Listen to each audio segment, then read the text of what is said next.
So, Mr. Boldiszar, we're on our way right now to Camelback Ranch. Yes, sir. For the Dodger spring training.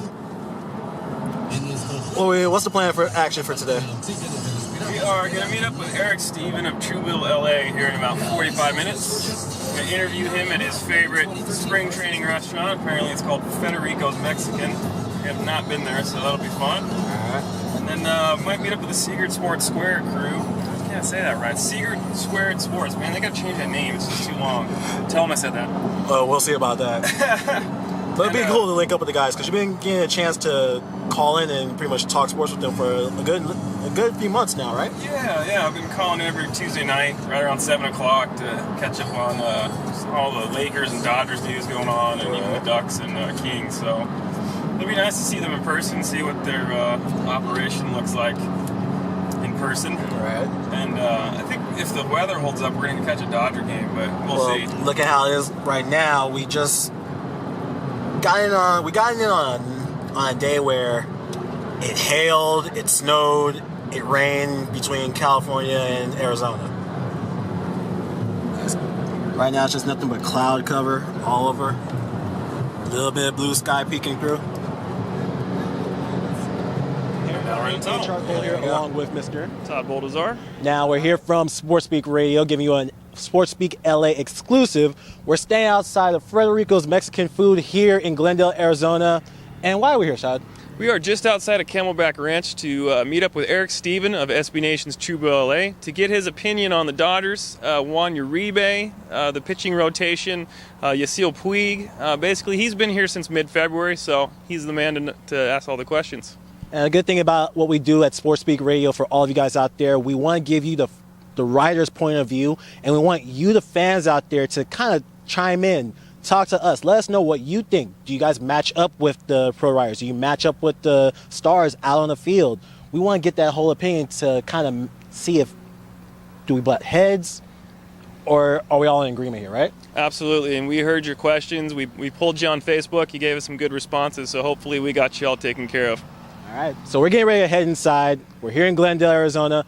Finally, after a stormy night, the sun is out. Sun's here. Yeah, we're getting ready. And after this, we're going to head over to the game, right? We're going to catch some of the Angels game and possibly some of the Dodgers game out on the lawn with our friends from Seagard Squared Sports. So stay tuned for that. All right. So right now here with SportSpeak Radio, we have a SportSpeakLA Exclusive with Mr. Eric Stephen from SB Nation, TrueBlueLA. See, I need to get this out of my mouth. I think I'm hungry, so we're going to go ahead inside first. Hey, Dodger fam. We're here with Eric Stephen of TrueBlueLA, and we're out here near Camelback Ranch capturing the Dodgers during spring training. We've listened to your questions. We plan on asking Eric some of those today. And how you doing today, Eric? Very good, Todd. Doing good. So, Eric, you've been out here for how long? Since February 11th, so we're going on almost exactly a month. Okay, and what do you think of the Dodgers so far in the spring? What's some of the highlights and the low points so far? I may be jinxing this, but one of the high points is that they haven't really had huge injury problems so far.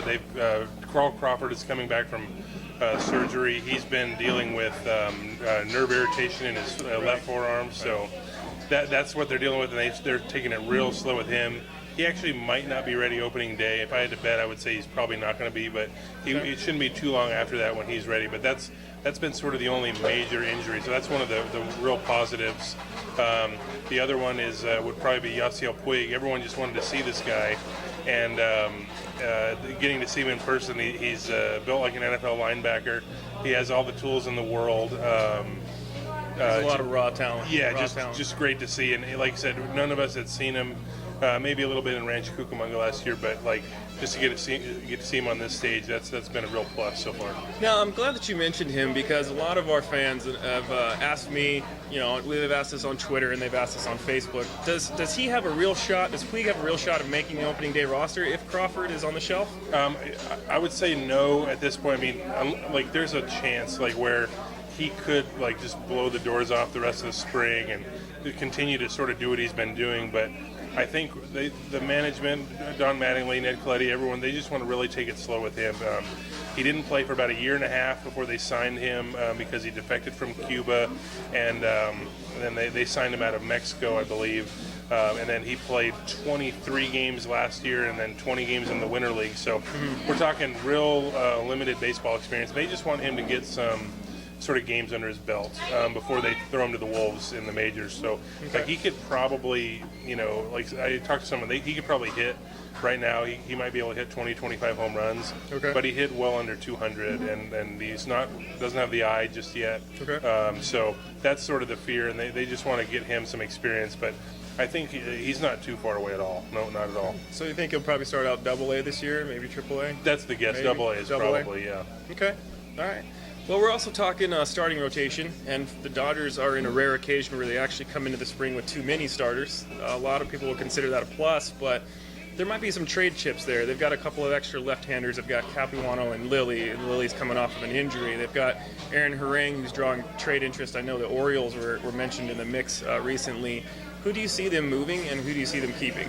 Yeah, that's a good question. They do have 8 starters, and there's only 5 spots, and they're leaning toward possibly keeping a 6th starter as sort of a long man relief guy. But really the one that kind of fits that of the 8 is who maybe is on the back end of that is probably Chris Capuano. Fits a little better in the bullpen. There's like an outside chance that Hyunjin Ryu could be in the bullpen, but I think they're still pretty high on him as a starter, and they're to the point where he has sort of routines that he's used to from pitching in Korea, that they're not even making him change. So I think if they were concerned about results or anything with him, they would make him throw or ask him to throw bullpens between starts. They haven't done so. They're letting him. They're almost giving him the veterans treatment, where letting him prepare for a season as he knows how. So I think they want him to start. They signed him to start, and then basically Chad Billingsley coming off the torn elbow ligament. He had the 2 PRP treatments last year, rather than surgery. So, and he's, I mean, knock on wood, he's still healthy. So, I can't say they planned for him to be hurt, but they probably in the back of their head probably did. But he's been healthy, so I would imagine Billingsley, Ryu fill out the back of that rotation after Kershaw, Greinke, and Josh Beckett. Okay. And something that was also interesting for this spring, for the first time, Sandy Koufax is back in the fold as a kind of a training instructor. And what have you seen of Koufax? How is he basically working on the rotation to make the Dodgers pitchers better? Well, first of all, it's just amazing to see him wearing the old Dodgers number 32 again. He suited up as a sort of a coach for about 10 days when he was here. But the coolest part, or one of the coolest parts for me, was the first day he got there, because it was unannounced, really. And I believe we were watching batting practice or something on the backfields, and then all of a sudden you hear this whoosh, and like all the fans sort of flock to this one area, and they're moving fast. They're running. And I was saying, okay, it has to. We couldn't tell who it was, but it has to be for one of 2 number 32s. It's either Sandy Koufax or Magic Johnson, and so it ended up being Sandy. And like, man, I felt bad for him a little bit because he had to sort of get through the crush of people a little bit. Yeah. But man, he's still beloved. He's such almost mysterious in that he's a pretty private guy, not around a ton. So just to see him out there and out and about was a great thing, and it's sort of good to see him. Big pressing question that everybody seems to want to ask is the status of Juan Uribe. He's basically been kind of a bust since they brought him over. He's a former Giant, so he's already got 2 strikes against him. What are the chances they keep him throughout the year? Is he even going to make the opening day roster?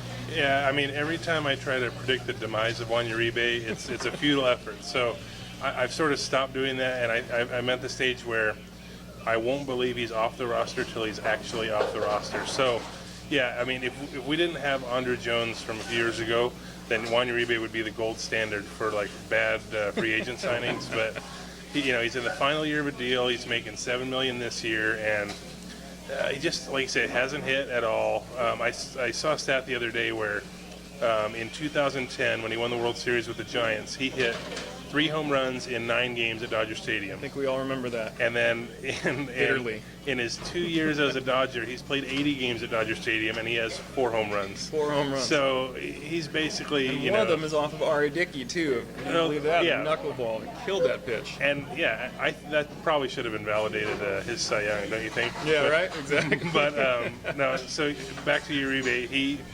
They're playing him at first for the first time in his, 15-year professional career.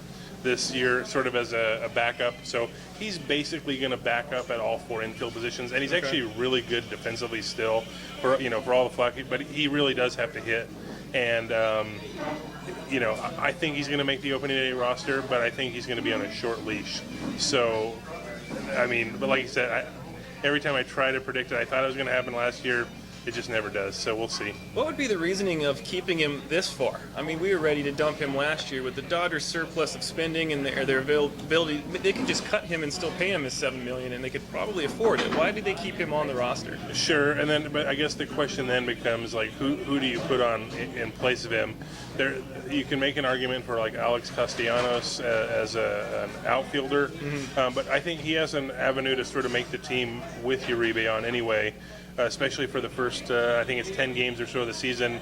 They don't necessarily need a 5th starter right away. That's true. Because of some off days. So they can put a 5th starter on the DL, get an extra roster spot for about 10 days. And that's sort of how Josh Lindblom made the team last year. And then he kind of stayed on the team, until he was traded. But the point being, once you get your foot in that door, like Castellanos can, he could stay there by just continuing to produce. And that's outside of that, they don't really have a glut of infielders who are really appreciably better than Juan Uribe. So and he does play defense. He's good defensively.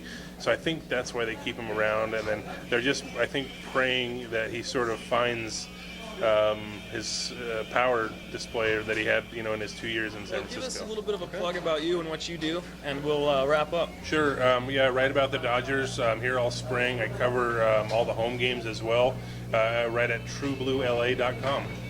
And that's TrueBlueLA is his Twitter handle as well. Great stuff there. You can always count on him for fresh news. We're SportSpeakLA, SportSpeakLA, and we're out here with Eric Stephen. More to come, just a little bit.